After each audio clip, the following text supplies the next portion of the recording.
We're here to protect you and the ones that you love. It's a good feeling to know that our efforts aren't going unnoticed. It actually brought tears to my eyes to know that we have this support. You're welcome. I must just say you're welcome. It's stressful, but we're not going anywhere. Welcome to another edition of Bucknell Baseball Through the Decades. I'm Todd Newcomb here at Bucknell, and I want to thank our sponsors tonight, Geisinger. Geisinger doing great things for our community during the pandemic. We appreciate all they do for our student athletes and our staff and everybody here in the local Lewisburg community. Tonight we get to talk to a bunch of guys from the decade of the 2000s, and what a decade it was for Bucknell baseball. We'll be joined by head coach Scott Heather and one of our current players, Peter Marin, and we have 6 great guests. We really could have had dozens of players from the decade of the 2000s. We had so much success with Bison baseball, but I want to introduce you to the guests that we have tonight, and then we'll kick it over to Coach Heather, and he'll have some great questions for him. So without any further ado, our first guest from the class of 2001 is Ian Joseph. He's the Bucknell career record holder in runs scored with 162, walks with 99, and stolen bases with 99. He ranks among the top 10 in 4 additional offensive categories. He was an All-Patriot League second-team selection in 1998 and an All-Patriot League first-team selection in 2000 and 2001. He won the Edward W. Pangburn Award at the Senior Awards Banquet, and he was elected to the Bucknell Athletics Hall of Fame in 2013. Our second guest from the class of 2002 is Greg Farmery. Greg was the team captain in 2002. He holds the single-season pitching appearances record with 22 in 2001. The Bucknell career record for pitching appearances was 72 overall and ranks second with 14 career saves. He ranked 9th on the career chart with a 3.38 ERA. He was All-Patriot League second team in 2002 and All-Patriot League first team in 2000 and 2001. He was a COSIDA academic all-district second team selection in 2001 and a first team selection in 2002, and he won the W. Edward Pangburn Award at the Senior Awards Dinner. Our third guest from the class of 2006 is Kyle Walter. Kyle was a team captain in 2006. He holds the school career record with 13 sacrifice flies. He ranks in the top 10 in 10 additional offensive categories, including batting average, hits, RBIs, runs, doubles, and triples. He was an All-Patriot League second team selection in 2003 and an All-Patriot League first team selection in 2004, 2005, and 2006. He's one of only 2 players in Bucknell baseball history to receive 4 All-League citations. He was a Louisville Slugger Freshman All-American in 2003, and he won the Lee S. Budrank Memorial Award at the Senior Awards Dinner. Our next guest from the class of 2008 is Jason Bursma. Jason was the team captain in 2008. He ranks in the top 10 in 4 offensive categories, including home runs, where he's third with 24. He's a school record holder with 15 career saves and ranks second with a career ERA of 2.13. He also has the school single-season record with 9 pitching wins in 2008. He ranks in the top 10 in 4 additional pitching categories, including strikeouts per 9 innings at 7.78. He was an All-Patriot League second-team selection in 2005 as a DH and 2007 as a first baseman. He was an All-Patriot League first-team selection in 2006 and 2007 as a relief pitcher, and 2008 as an outfielder. He's the only player in Bucknell history to have 5 All-League citations. In 2008, he was the Patriot League Player of the Year and also the Patriot League Tournament MVP. He was the Patriot League Scholar Athlete of the Year for baseball in 2008 and the Patriot League's overall Male Scholar Athlete of the Year for all sports in that same year. He was a COSIDA Academic All-District 1 team selection in 2007 and 2008, a COSIDA Academic All-American first team selection in 2008, and he won the Christy Mathewson Award as the top male athlete in the class of 2008. Jason was elected to the Bucknell Athletics Hall of Fame in 2018. Our next guest is from the class of 2010, Ben Yoder. He was a team captain in 2009 and 2010. He's in the top 10 and 10 different career lists at Bucknell offensively, including hits, average, RBIs, home runs, and runs scored. He was an All-Major League second-team selection in 2008 at second base and 2009 at third base. He was an All-Patriot League first-team selection in 2010 at second base. He was a Patriot League Rookie of the Year in 2007, and he also was a Louisville Slugger Freshman All-American in 2007. And our final guest from the alumni side is Andrew Brous, also from the class of 2010. He was a team captain in 2010. He holds a single-season runs scored record with 60 in that year. He ranks in the top 10 in 8 career offensive categories, including second in home runs with 30 and third in RBIs with 130. He was All Patriot League First Team in 2009 and 2010. He was a Patriot League Player of the Year in 2010, and he was a COSIDA Academic All-District 1 First Team selection in both 2009 and 2010. So, Coach, we've got a lot of guys with a lot of accolades and a lot of awards and a lot of history on the call. I also want to thank Peter Marin, senior infielder from Darien, Connecticut, who's joining us as well from the current team. But right now, I'm going to kick it over to you, and let's have some fun. Yeah, great to have you guys. Thank you for doing this and, listing off all those accolades. Pretty good memories there for me and for a lot of you guys, and just really appreciate all you've done for Bucknell then and continue to do to this day. We'll just take it back to the beginning. Tell us a little bit about, how your recruitment to Bucknell unfolded. We'll start with Ian. Sure. So my recruitment was fairly one-sided, and that one side being me. I found Bucknell because one of my good friends in high school, he and his dad did a college tour, and I was busy playing ball in the summer, so I actually didn't visit many colleges. But he came back and said his favorite schools of all the 20-some that they visited on the East Coast and down Mid-Atlantic were Bucknell and Colgate. So I looked both schools up, and Colgate didn't have a baseball program at the time, so I crossed that one off. Good and then I called Coach Depew and said, "Can I come visit?" And he said, "Sure." So I showed up on campus and had a great visit. I remember being in his office in the bowels of Christy Mathewson Stadium, and Mike Tomko walked in.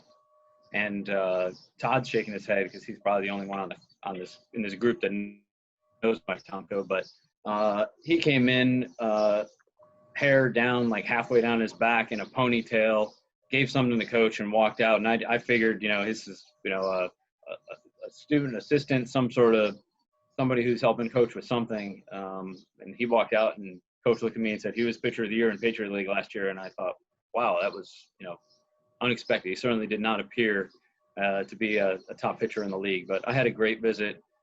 Really highlighted by visiting with some of the guys who were interested. It was a Friday night, I believe, interested in going out to a party. But when they were in their dorm room, these freshmen, before they went out to the party, they were sitting around and talking about chemistry or something. They were talking about school, and I just loved the fact that they had a real balanced approach to sports and having fun, and also to the academics. So that's my recruitment story, and it worked. I ended up a great fit for me at Bucknell.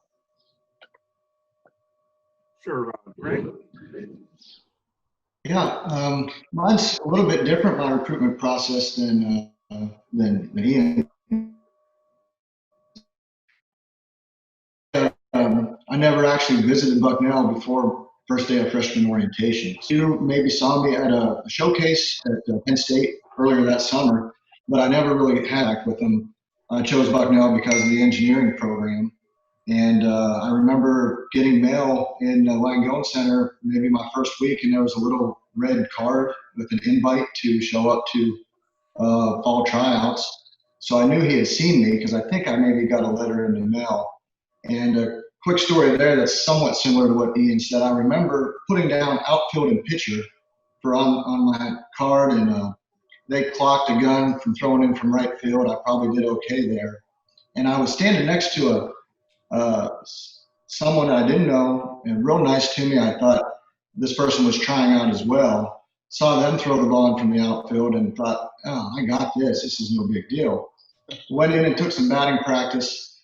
And after Coach Depew saw that practice, he said, hey, Greg, you put pitcher on your card, right, too? And I said, yeah. He goes, you might want to just go work out with them from now on.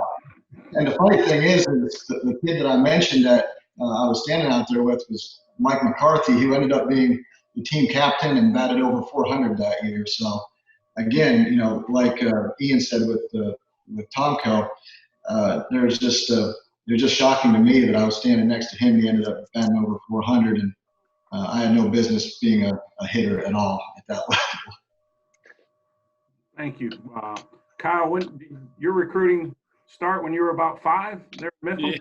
Yeah.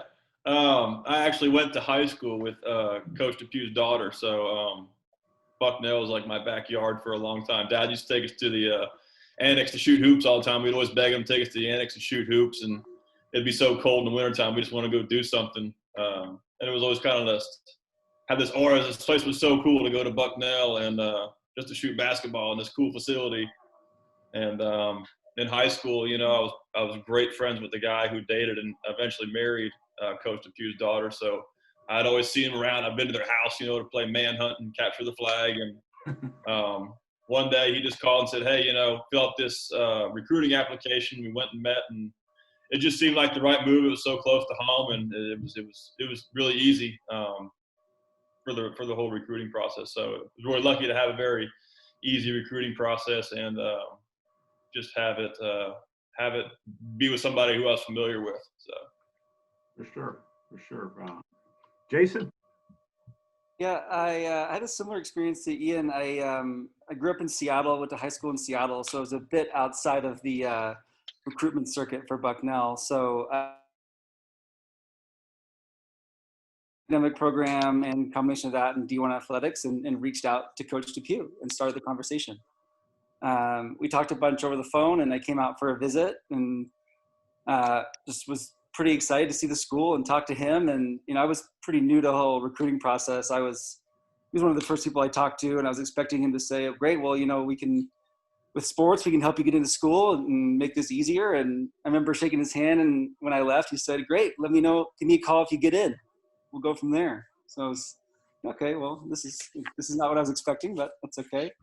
But just loved the school, loved everything about it, and ended up working out really well. For sure. Jason, one of the first guys I met on the recruiting trail was the coach from Wesleyan, and he still rues the day that you chose Bucknell over Wesleyan. It turned out pretty good for us, for sure. Ben, why don't you go?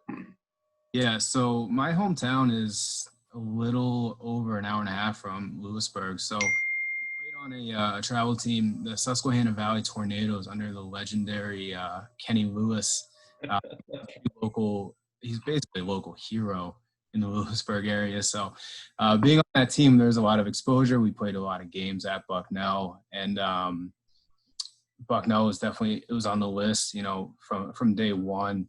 And once there was, mutual interest, it was pretty laser focused that was, where I wanted to be. As soon as my mom and I went on a visit there, we sat in Coach Depew's glove chair in his office, and we toured the campus. And from that point on, it was pretty much that was the goal in mind. And luckily for me, it was mutual, like I said. And then I even did early decision, like the earliest decision I could do was making Bucknell the choice. So it's pretty, I owe everything to Kenny Lewis, the legend, the hero he is.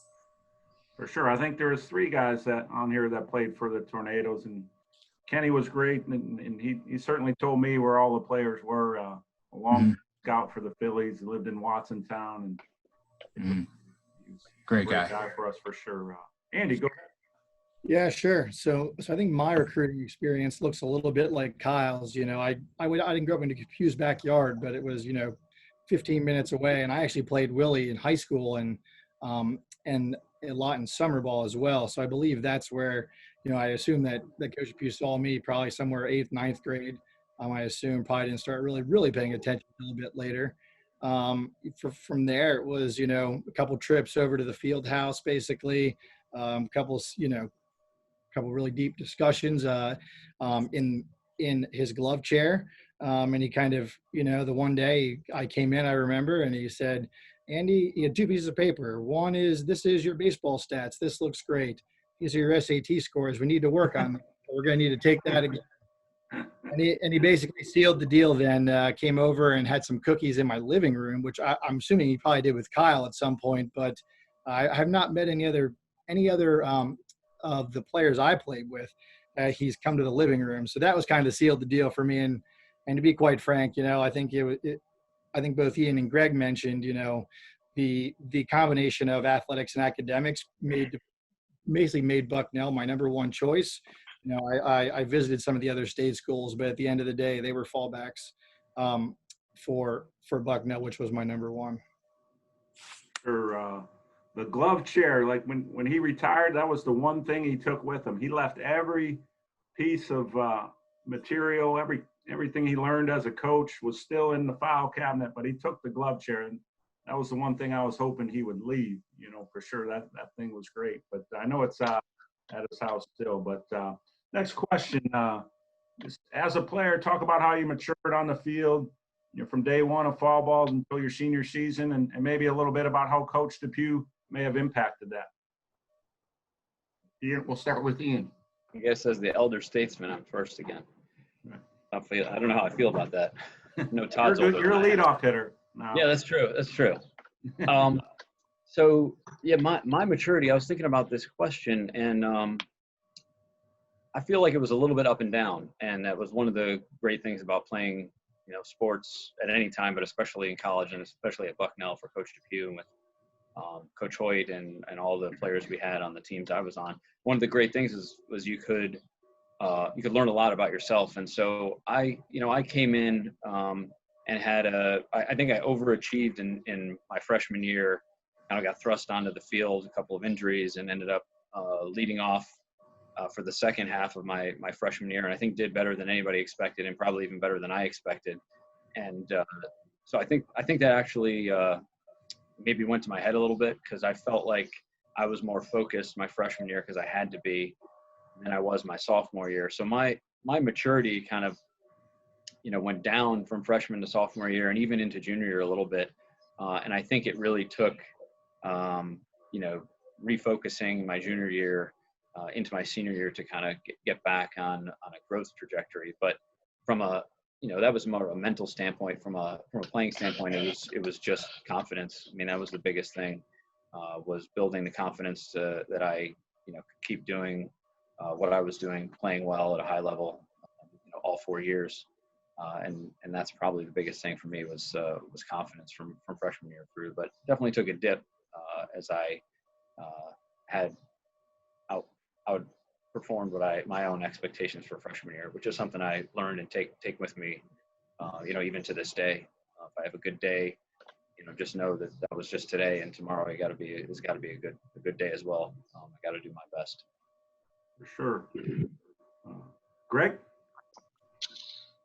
Yeah, similar to Ian, I think how I progressed over my 4 years as a freshman, I was just wanting to make the team. I wasn't sure. I just wanted to make the team. And when I made the team in the spring of my freshman year, my goal was make that 25-man travel roster.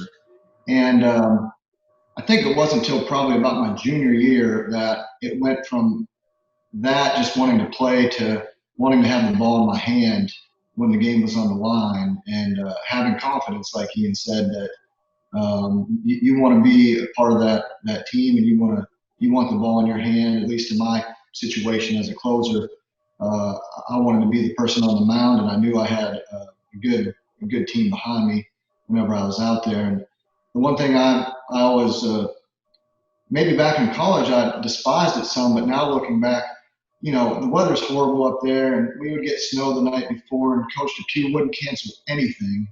He'd be out there shoveling the tarp off or getting the field ready, and I'd be like, just cancel it, but he never did. I mean, he would work hard to keep that field in good condition for us, and now I look back and say, man, that was a good workout that he had, because he could have easily canceled it, and he did. So I always really respected that about the head coach going out there and working on the field just as hard as the players did. That's great. Kyle? Yeah, I was never very good with the mental side of the game. I think, yeah, you got it. Coach Heather and Burrs probably know that side for sure. I think I still have the Mind Gym book that you got for me. But one thing about Coach DePew is he was always, I mean, whether it was the worst day or the best day, he was always level. I mean, he never got too high, he never got too low, and I think that's what was so great about him is he was just so solid all the time. And it was kind of like a foundation, you know, for players to kind of see and just to understand that he was going to be him, and no matter what the situation. And like Greg said, we would go out and do 2 inches of snow on the tarp. We'd pull it, we'd play. You know, you just always know what you were going to get from Coach DePew. So, and I was very high low. So I think that kind of helped somewhat to a certain degree with my maturity through the years. But yeah, he was very just very foundational guy. You know, you always knew what you're going to get, and it was kind of comforting for me as a player to be around him in that way. For sure. I think that's why, you know, his teams always played pretty well in the postseason, you know, and you know, he kept it pretty even keel and kind of let you guys play, and Yeah. Definitely one of his best attributes. Oh yeah.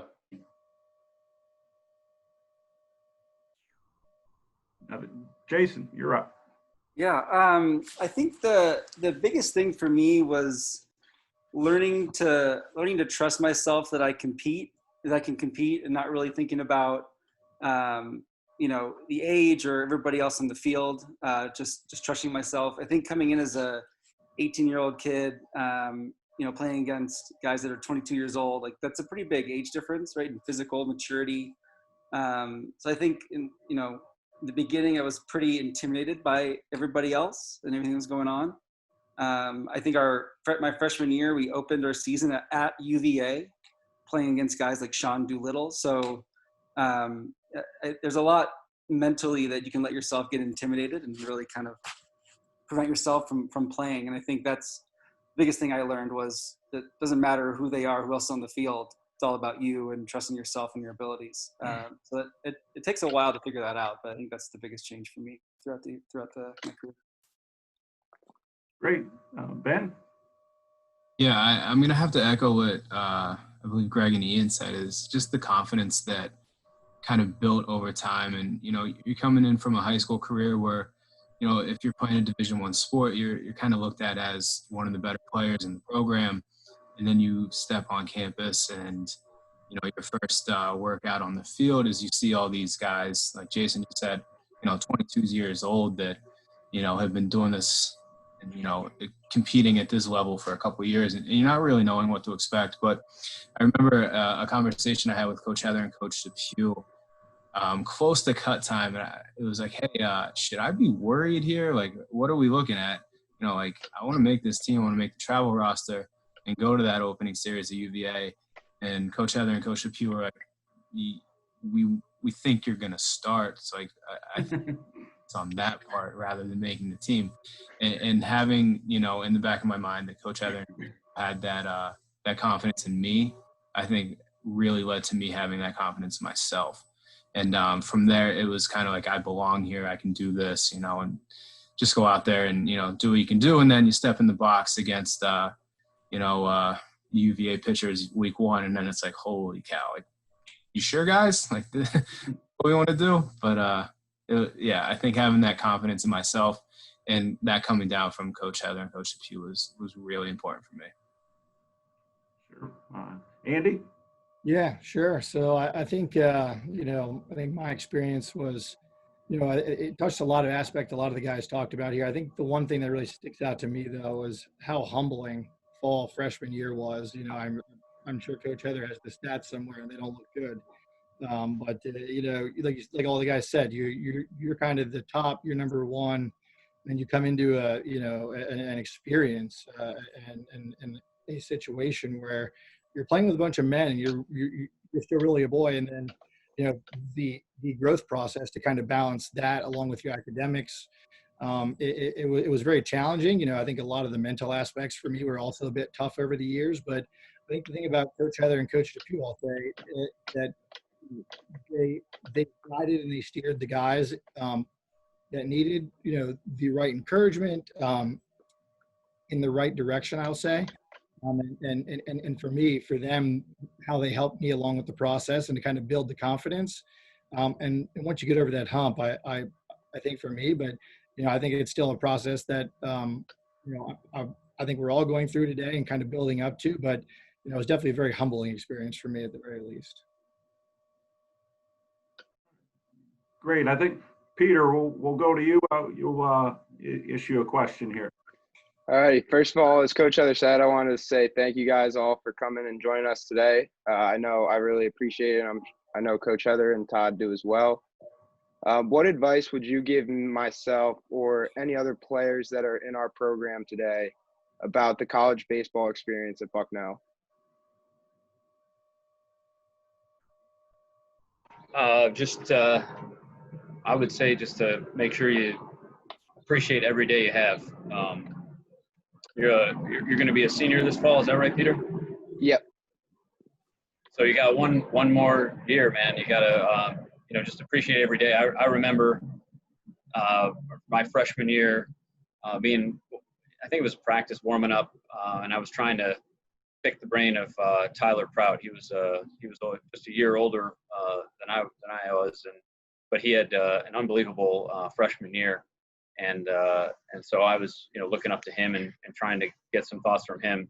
And I meant to ask the question about baseball, like specifically, like what can I do to make sure that at the time, to your point, Ben, I make the team or do the best that I can to succeed. But his response was basically just appreciate every day because it's going to go by like in a flash. And so just take the time you can every day that you're out there on the field to appreciate being there and appreciate your teammates, appreciate Coach Heather and everybody else that's around you. That's what I would say. Awesome. Great advice, Greg. Yeah, I mean, I would say the same thing, and I know it's super unfortunate for you guys right now with what's going on out there in your junior season. But I mean, I looked at it as the 4 years went by really quick, but I enjoyed every moment of it. I still have so many 4 years that are some of the best of my life. Unfortunately, as a closer, I for whatever reason remember my bad more than the wins. But there's still good memories that I had, the trips that we made, bus rides, eating at the crappiest breakfast places on road trips that Coach Pugh like Shoney's for whatever reason. I don't know. I'm not sure that's what you should eat before a doubleheader, but that's what we did. Those are the types of things that I remember. And of course, winning that Patriot League title my junior year, that's one of the best memories out of the 4 years that I have. That was one of the things he left in the office. He had these big binders of every Old Country Buffet, Shoney's, or Golden Corral that he knew where everyone was. And we still try to make sure we make a trip. I may have to find it. I think it's still in here behind me. Pretty amusing, and there's definitely we've definitely frequented a lot of them. Kyle? I was gonna say when we go on the road, always take a jar of Tums because he'd go out of his way to get a Golden Corral buffet.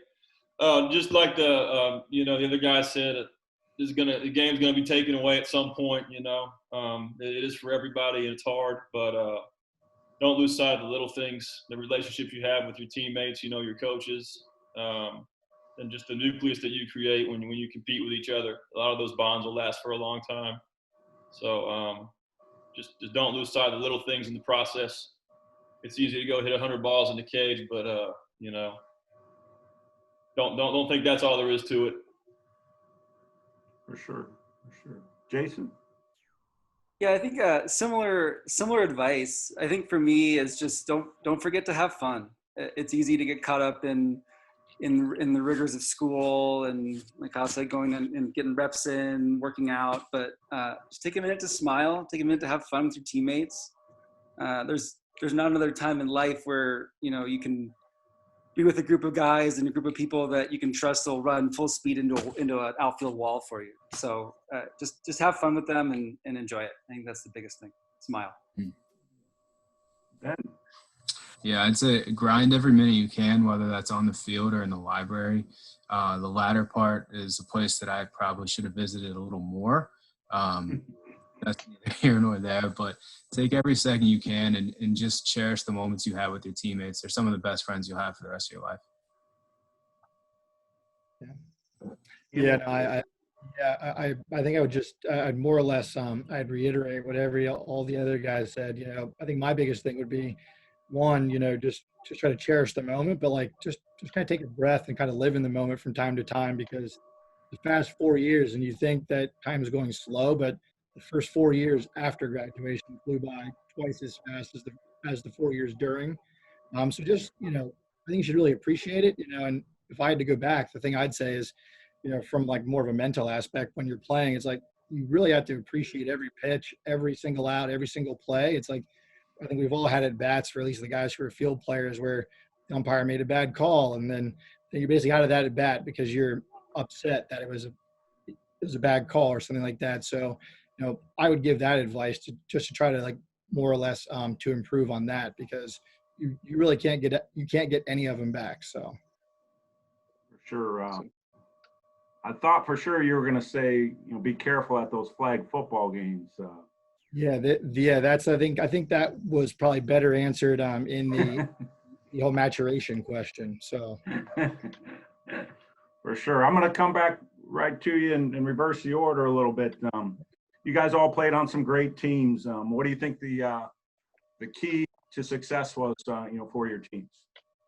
Sure. No, I think this is a great question, and I think that all the great teams, I think they all need great players. I think that, you know, I was fortunate to be on 2 Patriot League championship teams, and I think that they looked very different, to be honest. And even the year in between, our junior year, we won the league in the regular season, and that team was extremely different from the other two. I think you need a core group of great players.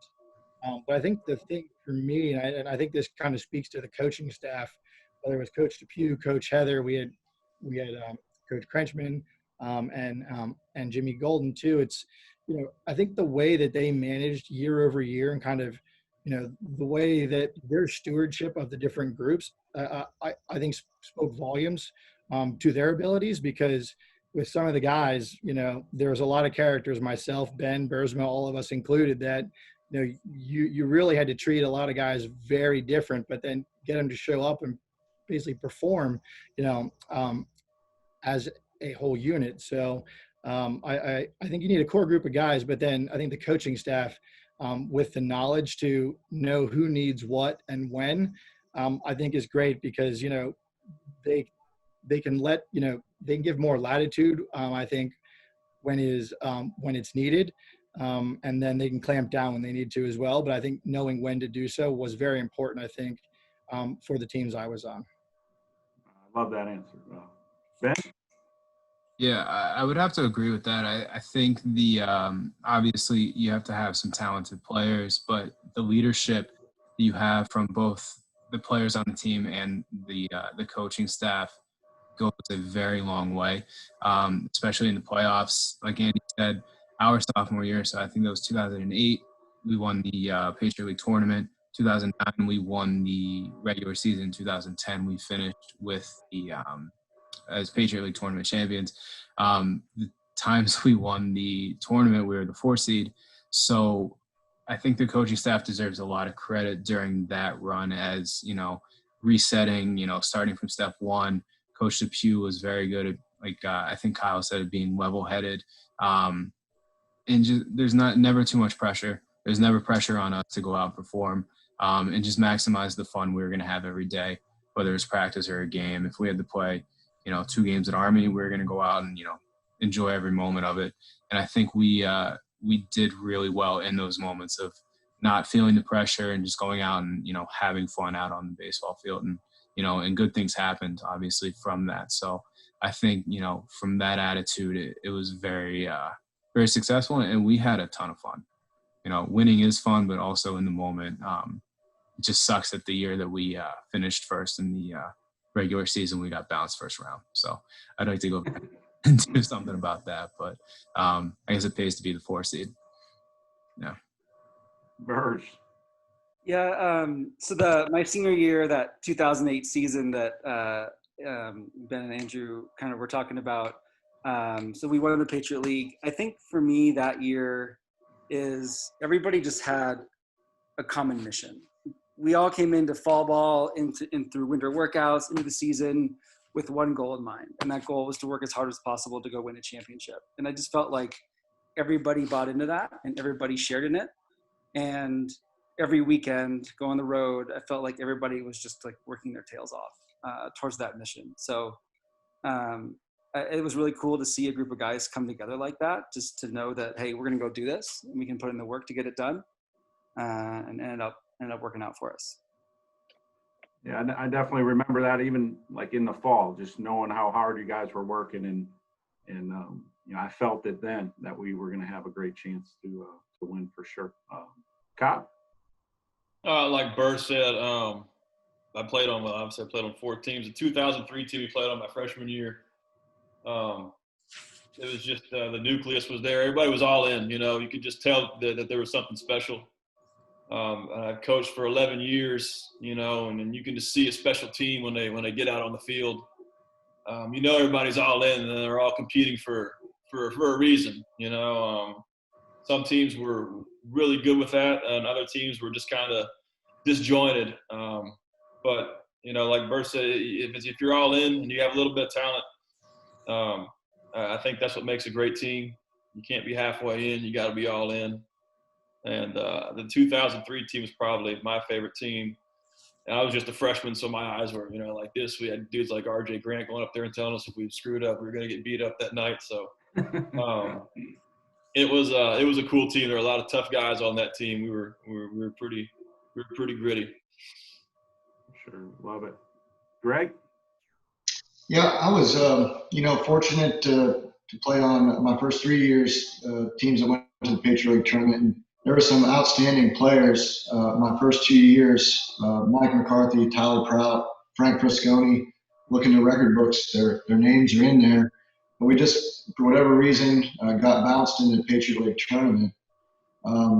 Junior year, and like Kyle was mentioning, you just know a difference. We went down to Virginia, which we did the first couple of years and always played poorly because it was our first time playing outside. And I think we beat VMI, and then we went back down and beat Liberty.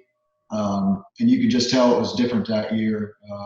And I think we rolled off 31 wins and won. And we were a heavy senior-laden team that year with mostly everyone starting in the field, with the exception of maybe Larry Sheets at shortstop. They were seniors, and they just had been there, done that. And you just had the confidence that everyone did their job. We had a great defense. The lineup was solid from top to bottom. And unfortunately, my senior year, we just did a complete 180. And we were 15-35 or something like that, and really had a bad year. And we lost a lot of seniors and lost a lot of leadership. But I think the positive thing out of that, and I'm happy that Kyle said that 2003 was his favorite year, because that was the year after.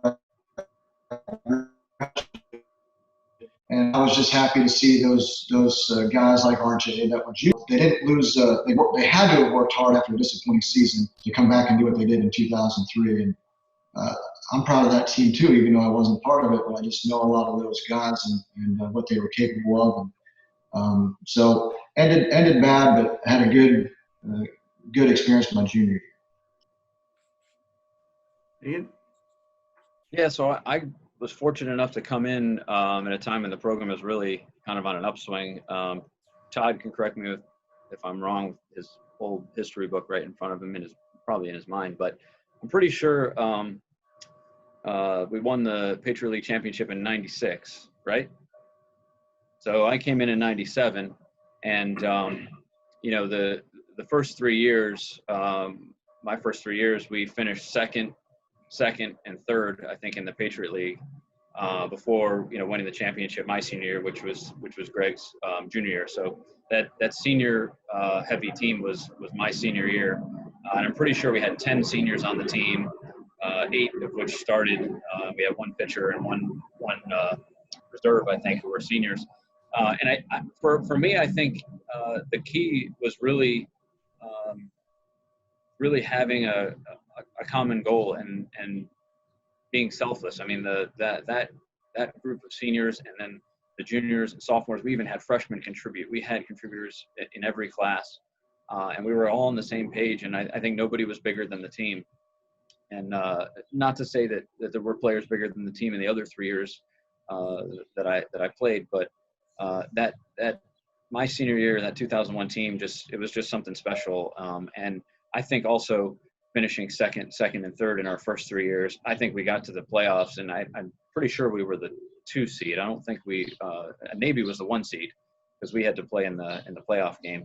But I think we all just kind of knew, like, I don't remember anybody saying it, but I think we all just knew, like, we are not finishing second or third again. We are going out with the championship. And guys stepped up that maybe weren't the best at the plate all year, but they stepped up. I mean, Mike Ritz hit a slash bunt home run to right field. He hit some home runs in his day, but I don't know if there's ever been a slash bunt home run since that 2001 Patriot League championship. Brad Gething, was a great defensive catcher. I bet if you asked him, he said he'd tell you he probably wished he'd hit better his whole career, and he was the tournament MVP. So, we had players step up in all different areas and just come together. There was this great cohesion, and we got it done.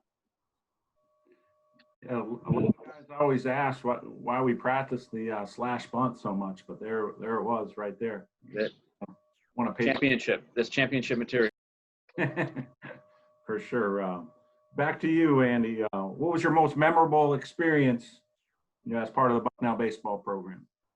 Sure. I think the easy answer here is, my sophomore year, 2008, when Burrs was a senior, we were the 4 seed. We went through the tournament, and then we went down, played Florida State, and having the opportunity to play them and to beat them, a top-ranked team, definitely in our bracket, if not the number 1 overall seed, playing against guys like Buster Posey. I think that was great, but I don't want to talk about that too much. I think my most memorable experience was our senior year.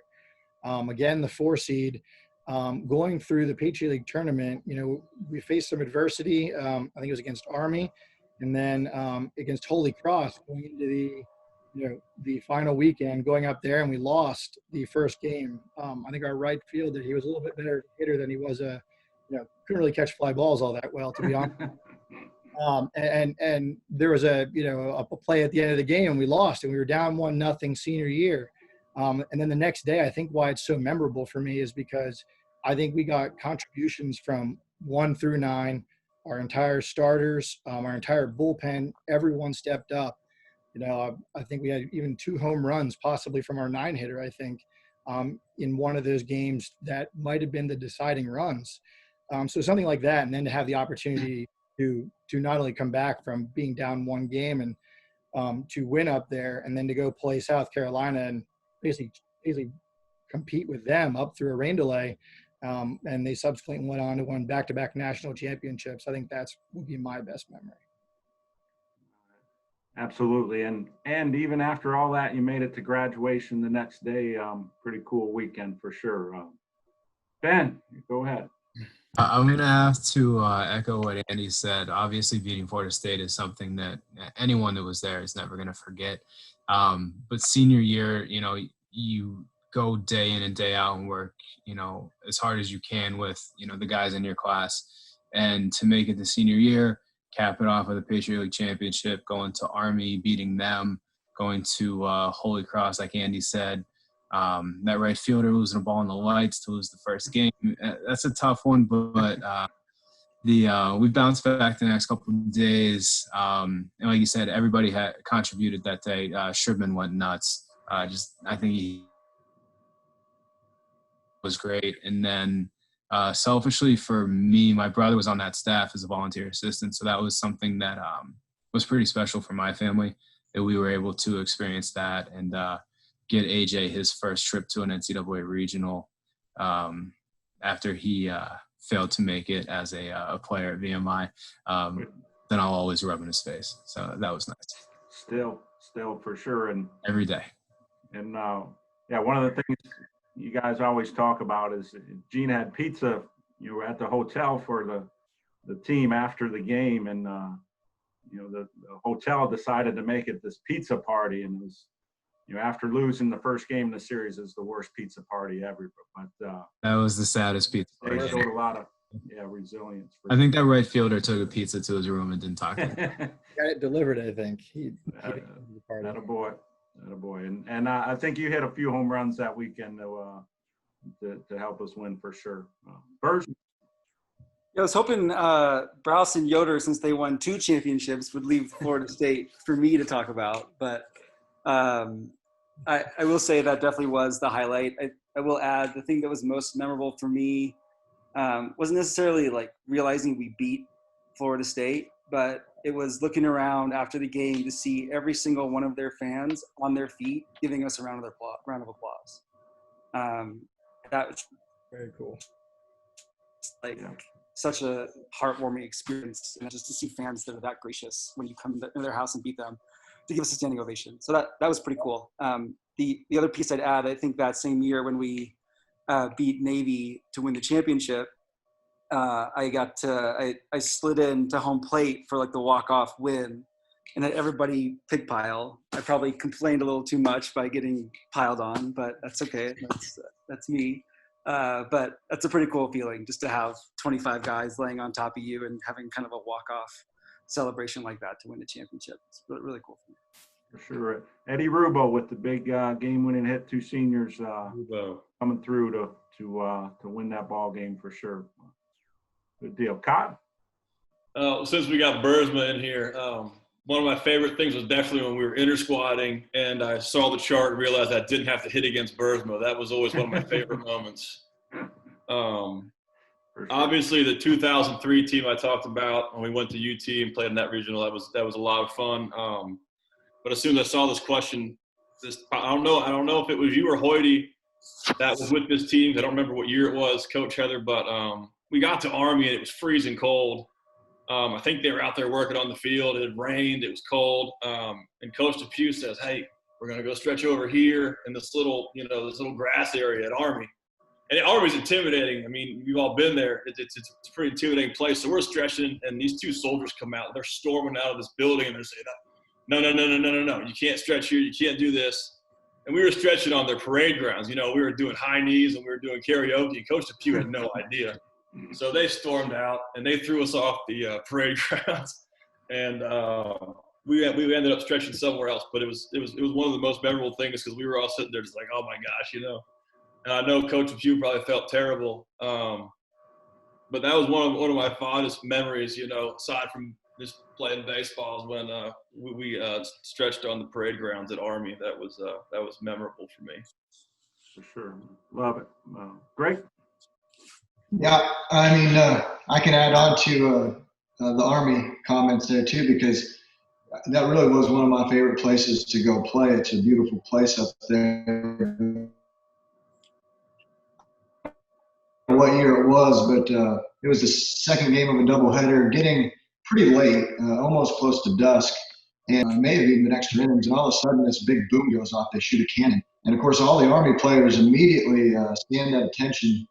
And I thought something crazy was going on, but I remember, they start playing taps and the flag started coming down. It was just a really cool experience to see that. But I don't know. I think there are so many memorable things, individual things that I remember.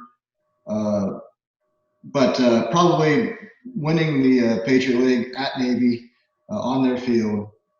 And we rode the bus home that night. It was a Sunday. I don't know if the liquor laws have changed in Pennsylvania in 20 years, but the only place you could go get beer at the time was like one of the bars downtown. So you had to walk out in 6-packs, and you could only have a minimum of 2 6-packs. So one after the other, we're all going in, grabbing 2 6-packs, and we had a good time that night.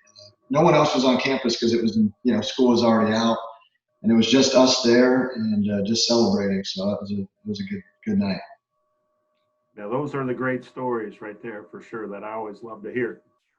Ian?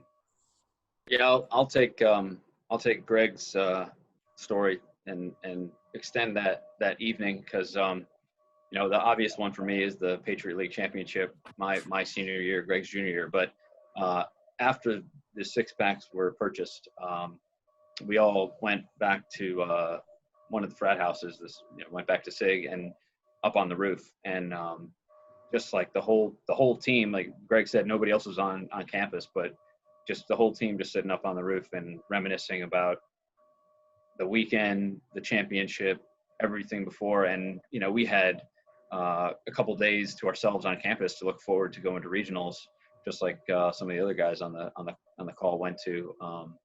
And so at that point, having won the championship, it didn't even matter what happened at regionals. I mean, we played fairly well against the University of Miami, the number one seed, but the real memorable moment, aside from the big pile up on Army or on Navy's field, was that night on the roof at SIG, and just reminiscing for, I'm pretty sure we were up there all night, and it was just great camaraderie, relish in that victory. Yeah, for sure. We always kind of get an upkick in our play after finals are over, and guys can relax and just play baseball, focus on baseball. We have that little time there as playoffs begin, and you know, it's a little tough in preparation for playoffs, but once all the finals are done, you know, it's just the best time, and guys really enjoy that for sure. I've heard that a lot. Pete, why don't you go with another question? Yeah, so this one goes off baseball a little bit. What advice do you have about networking and finding the right job after Bucknell? Now we can start with Ian. We'll go oldest to youngest. All right, so I'll give you a little. It's not directly an answer to the question, but it's something that somebody told me a little bit too late for me. But that, you know, when you're young, you have, I'm not going to get it exactly right, but you have time, and you don't have money necessarily, which is the right time to try and figure out yourself and try and figure out what you're really passionate about. Once you get older, you have money or some wealth because you've worked, but you don't have the time anymore. And so, you know, if I were you going out into the working world, I would try different things. You know, I've had 3 jobs since Bucknell. Worked for three different companies, 1 construction company and 2 banks. And if I could go back and do it again, I probably would job hop a little more, and not be concerned that some people think that's not the right thing to do. Because you know, I think trying different things is the best way to figure out what you really want to do, and figure yourself out. So that'd be my advice. Go out there, do a bunch of different things. You know, work for a startup. That's something looking back now, I wish I would have done. Work for a startup, do something different, and just push yourself. Awesome. I like it. Greg? Yeah, I mean, I think number one, Bucknell itself has a great reputation. I mean, I live in Western Kentucky, in the middle of nowhere for the most part, but even Bucknell has name recognition down here. A lot of times they'll get confused and say, isn't that part of the Ivy League? And I'll say, no, that's the safety schools for Patriot League people. But so you're going to a great place, and reach out to people, because the networking is pretty. I'm a chemical engineer and work in a chemical plant, and a lot of Brad Gething was also a chemical engineer, and kind of showed me the way how to take care of business in the classroom and in practice well. A lot of the guys end up going on to graduate school and becoming lawyers or getting their MBA. I didn't take that route. I just been working, but I think you see most everyone on this call here are pretty good people. So if you reach out to them, don't hesitate to do that, because I think if you do that and you're out there looking for jobs, I know I would like to hire people that played a team sport, even through college, because you just learn so much working as part of a team that it translates to anywhere in the world of becoming a professional, whatever you become. Kyle? Don't move to Louisiana because they call it Bucknell down here. I probably need to take a mulligan on this one because I didn't really network. I ended up here. I fell in love with a girl, and now I live in Louisiana where they call it Bucknell, and they cancel school if it snows for half an inch. So just take your athletic approach to a job. Everything you do as an athlete is going to transition. It's going to pan out into the real world. The person you are is going to constantly grow, and just take what you've learned from Coach Heather, and your teammates, along that path, and apply it to your job. And I'm sure you'll figure out what you want to do, and it'll be successful at that. Great, thanks. Bursch.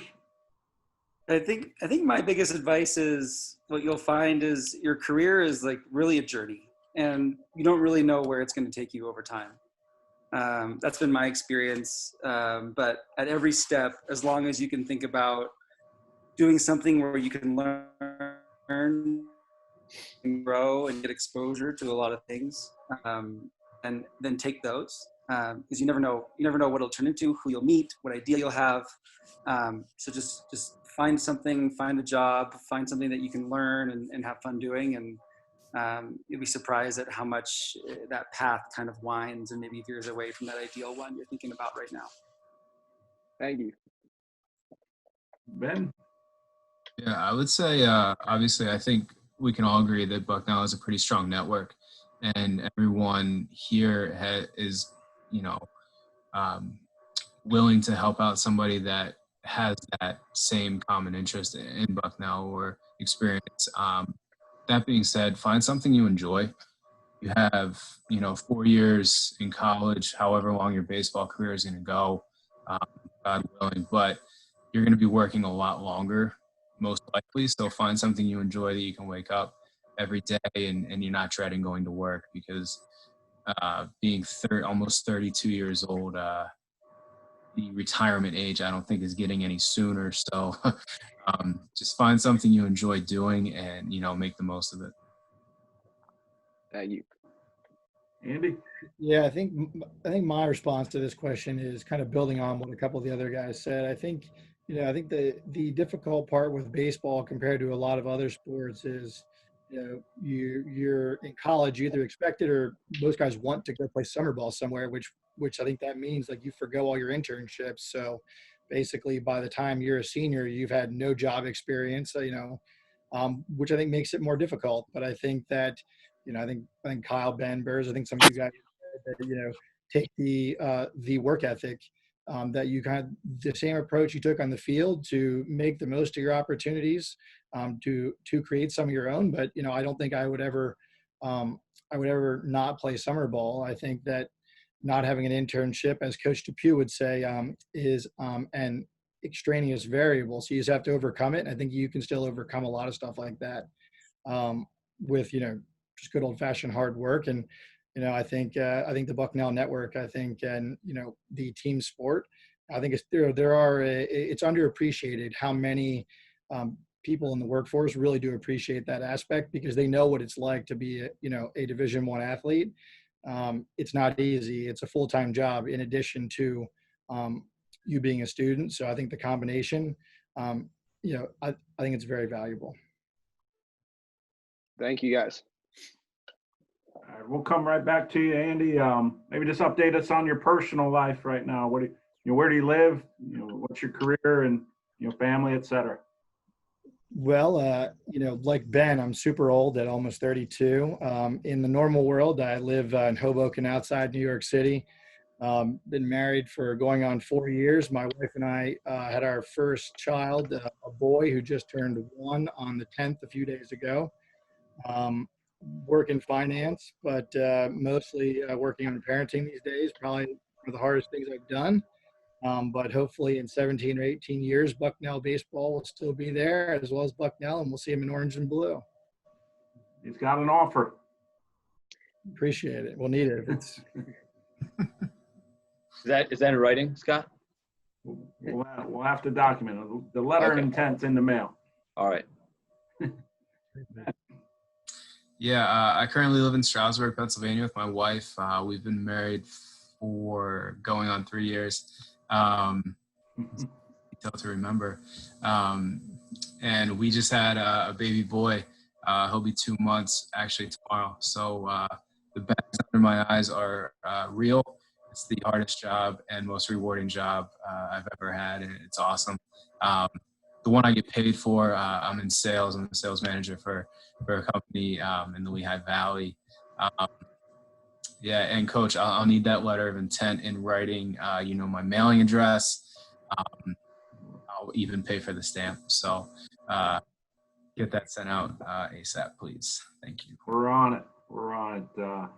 Pete's dad played for Bucknell as well, and it's worked pretty well there. Pete was a great player for us this year and been a great team member as well. So we'll have to continue that legacy tradition for sure.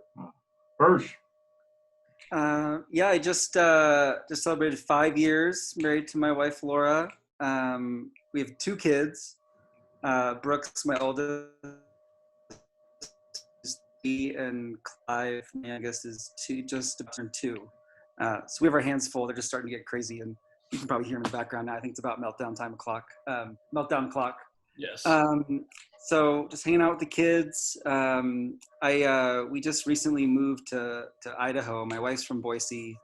We decided to give it a shot to get out of the bigger city in Seattle for a bit. We're ready to move back, but it's been a fun trial.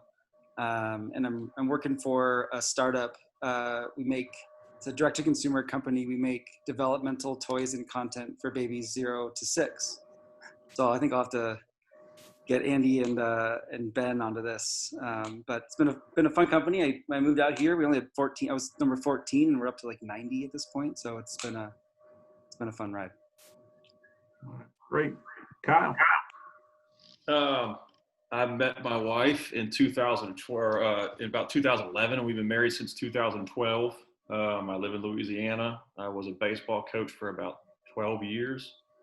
And now I'm a father of 2 little girls. One is 5 months old, and she is eating a hole in my pocket. And I have a 3-year-old who was in dance camp, and we just finished our second to last dance camp today. So that's pretty much it. We're trying to survive all this with young kids, and we can't wait for them to go to school, and I can't wait for school to start so I can get out of the house for a little bit. Sure. Greg.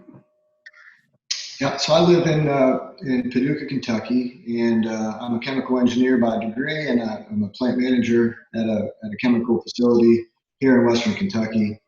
And I pretty much have spent most of my career outside of when I graduated here. I moved down here with air products and chemicals and been sold to other companies. But I've moved around a couple of different times. But I've been married for almost 13 years. My wife's from Northern Ohio. So I'm from Western PA, my wife's from Ohio, but all 3 of my kids are from Kentucky.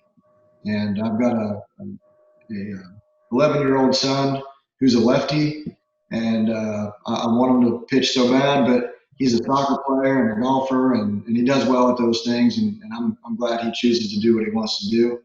And then I've got a 9-year-old daughter and a soon-to-be 4-year-old daughter. So lesson to some of you guys that are a little bit younger than me.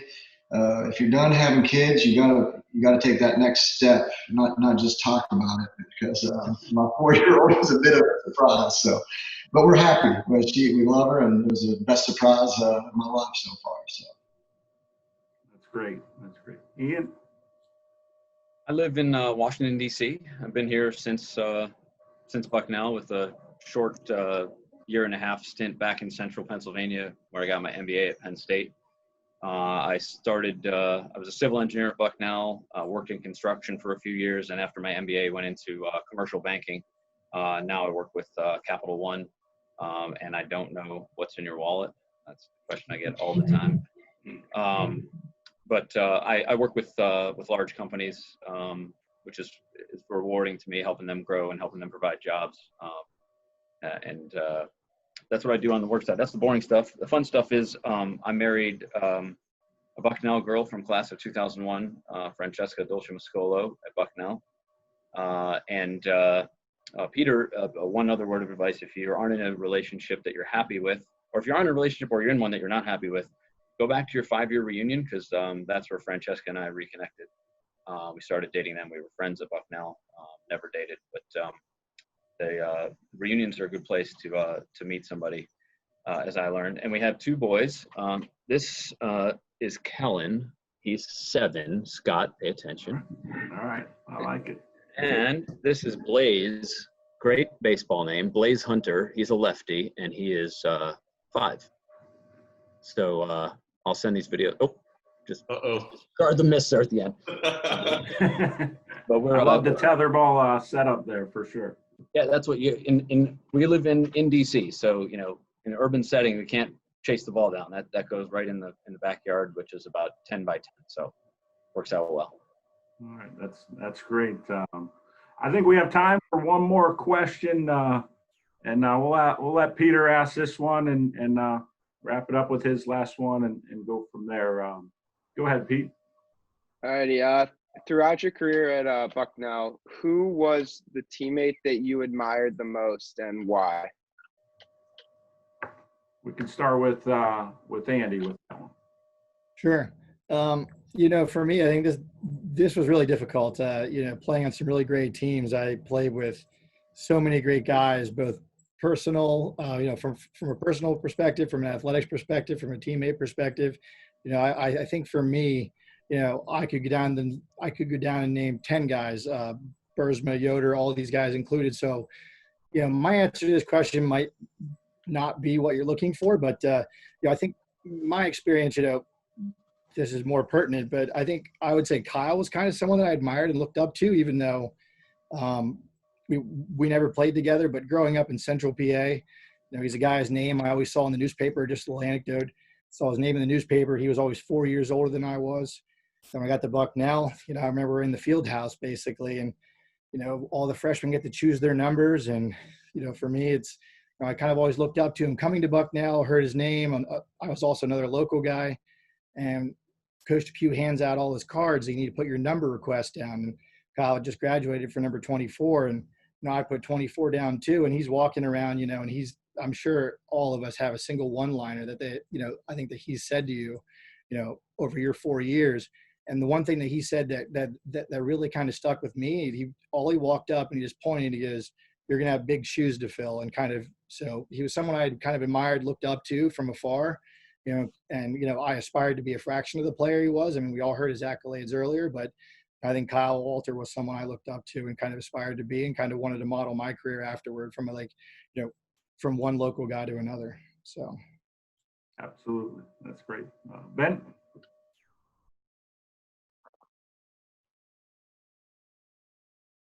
You're on mute there. Here we go. I think you could pick, a number of different people from each class. Even the guys that came before you, like Kyle and Chris Grandizio and those guys. You hear stories both on and off the field, and the ones that you look up to, and then also ones that you laugh at, and you want to hang out with these guys came before you. But guys that were seniors when I came in, like Curry and Ryan Guskevich and Dusty, and those guys were really some of the guys that made the transition into college pretty easy, or as easy as possible. Transition to Division I baseball, as comfortable as they could, but also showing you what it took to be successful, and what it took to be a Bucknell baseball player, and really the work ethic in the classroom, on the field, things like that are really things that I looked up to as a freshman coming into the program. That's great. Burge? Yeah, I agree with what they said. There's a lot of guys I could rattle off, including a lot of guys on this chat. I think to single out somebody was a good buddy of mine, Mark Angelo, same year as me. I always looked up to him just for his undying work ethic. He's a guy who came in, actually ended up not making the team freshman year, but didn't let that stop him. Worked hard, came back, and then by the time we were seniors, he was a big part of our championship team. He really wanted to get drafted. Didn't happen that year, and then ended up, transferring to East Stroudsburg with another year of eligibility and with one goal in mind to get drafted, and he made it happen. So I just was always admired at just his drive and determination and ability to like make his will his way. Love it. Kyle. Browsy, if you ever come to Louisiana, let me buy you a beer, man. Sounds good. You guys got a lot to talk about, a lot of similarities. Yeah. Some good stories to share. I actually, I saw when he was on the list, and I said, Browse, it sounds so familiar. And it said Midwest, and I said, oh my gosh, and that's right down the road. I said I played with Matt Wright.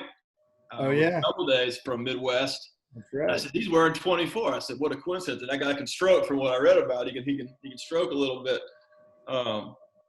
It's like everybody else said, there's so many influences along the way. Parents, coaches, just, teammates. It's hard to put a finger on, just one and name one guy. I know my freshman year, I roomed with Chris Grandizio. We shared a mod together our sophomore year. We stayed together or close together in Sigma Chi frat house our junior year, and he went big time and got a house downtown his senior year, so we kind of split up. But I've just shared a lot of my life with that guy for 4 years. We were kind of side by side doing everything, and on the field, I got to share that, which was pretty unique with him and his brother. Our senior year, Dane, and it was Dane, Chris, and I in the outfield, and it was just a cool. It was a great friendship, and it was really cool to go through the process of all that with somebody, and not kind of feel like you're on your own. He was kind of like a brother to me, in those years, and I think that was what was great for me as far as a role model, just having Chris there for those 4 years and doing everything pretty much by his side, I hope he's doing well. I know he's in the medical field right now, but I haven't talked to him. I need to give him a shout out.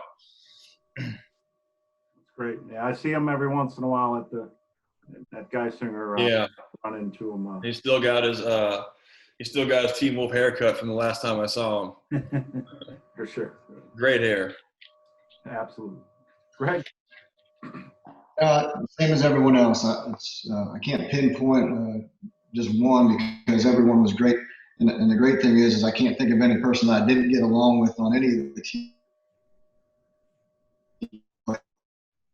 And I had to point out a couple older than me that I like their work ethic. Scott Perry, as a pitcher, kind of showed me the way of how to work hard to keep improving your game. And on the mental side of pitching, I think he helped me out quite a bit. I always appreciated Russ Lindbergh and watching him develop over 3 years because he was in Ian's class. And, Ian was good whenever I got there, right, as a sophomore. So, and Russ was too, but his senior year, the way he hit the ball and really worked into, I think he ended up actually getting an offer to go play, a little bit of minor league ball. But that really impressed me. And then, like Kyle said, 3 of my guys that Eric Fishman, Larry Sheets, Chris Lackett, we were in Mod 10 together, we were in Sigma Chi together, and then we were at 132 Brown Street downtown together. And you don't spend 4 and really 3 years with the same 3 people, and I respect them as husbands and dads, and just to see 20 years later where they're at, and I respect them as people as well as players too, but they're the ones I stay in the closest contact with since graduating, and we all turned 40, and one's left to go. Chris Lackett turns 40 on July 29th, and we got together. It's been a long time last summer and played some golf with Larry, and those are the good memories now that you make. You have great memories while you're playing, but you have even better ones sometimes as life goes on and you get to see each other's kids. And the best time I had up at Larry's was I was pitching to his son in the backyard, and he was lighting me up, which is something Larry could have never done back then. I remember that. That's a great opportunity, and I hope I get to do it again soon with those guys. Awesome. Ian? Yeah, I'm gonna I'm going to say some of the same things, but I'm going to actually answer the question and pick one person. But before I get to that, there's so many. Frank Frisconi, I'm pretty sure he got cut. He was a year ahead of me, but I'm pretty sure he got cut at some point, either his freshman or sophomore year, and came back. I'm pretty sure he got cut, went to the weight room, and was in the weight room until tryouts the next year, because he came back, and anybody who was out of line on that team, they got squeezed in his biceps. So he had an unbelievable senior year, had a good junior year. There's too many. Kevin Iben, I admired him because he was an all-star safety on the football team, and then he comes over and plays right field, hits like near 400 and has a whole bunch of stolen bases. But even more than his stats, he got mad because he struck out one time and came into the dugout and punched the wall, broke his hand, which most people, that would stop them from playing, but he just taped it up and kept playing. The unfortunate thing is either later that game or the next game or might have been the next weekend, he took a fastball off the other hand, and so you can't play with two broken hands. But if there was anybody who was going to, it was going to be Kevin Iben. But so there's so many individuals. But I'm gonna say something. I'm gonna pick one person, and if you're watching this after the fact, please watch after I say who it is, because it sounds really bad when I'm going to say it, but there's a reason, and it kind of wraps up a lot of the stuff that we talked about, and some of the themes, and even a great story about Coach Depew. So the person I admire the most in my 4 years was me. And the reason that is because of something that Coach Depew taught me my freshman year. It was early in the season. At a practice, he had us all gathered around, and we're all sitting there, and he's going to go into a hitting lesson. He says, in front of everybody, he says, "Ian, who's the best hitter on the team?" I'm a freshman. I say, well, it's got to be Mike McCarthy. He hit like 350 the year before or something, and he was a junior. He was the oldest hitter on the team. And he said, "No, it's you. And if you don't believe that, then nobody else is going to." And that, to me, to this day, I still remember that. You got to believe in yourself first, and it was totally true. That stuck with me to this day. So, that I thought was a fitting answer to the question, even though hopefully you know me well enough that I wouldn't normally say I admire myself, but it was to tell that story and share that I've remembered it ever since that day. I love that. For sure. Todd, would you wrap it up?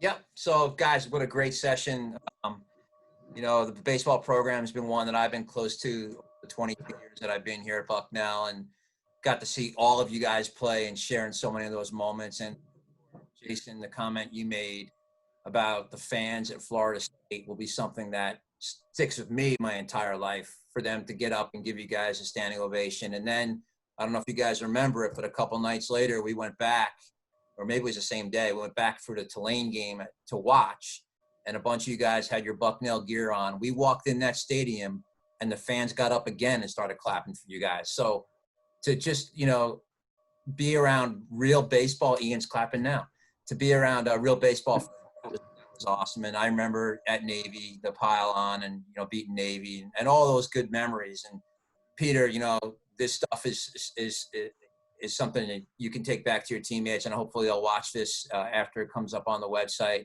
I want to thank you for joining us for the call and taking the time out to do that. And I'm keeping my fingers crossed that you will have a season in the spring. Who knows with what's going on, but at this point, winter and spring, we're still being positive about, and we're hoping you'll be out on the field. To the alums, it was great to see all of you. I appreciate you taking the time tonight. And for those of you at home watching, thanks for tuning in, and go Bison.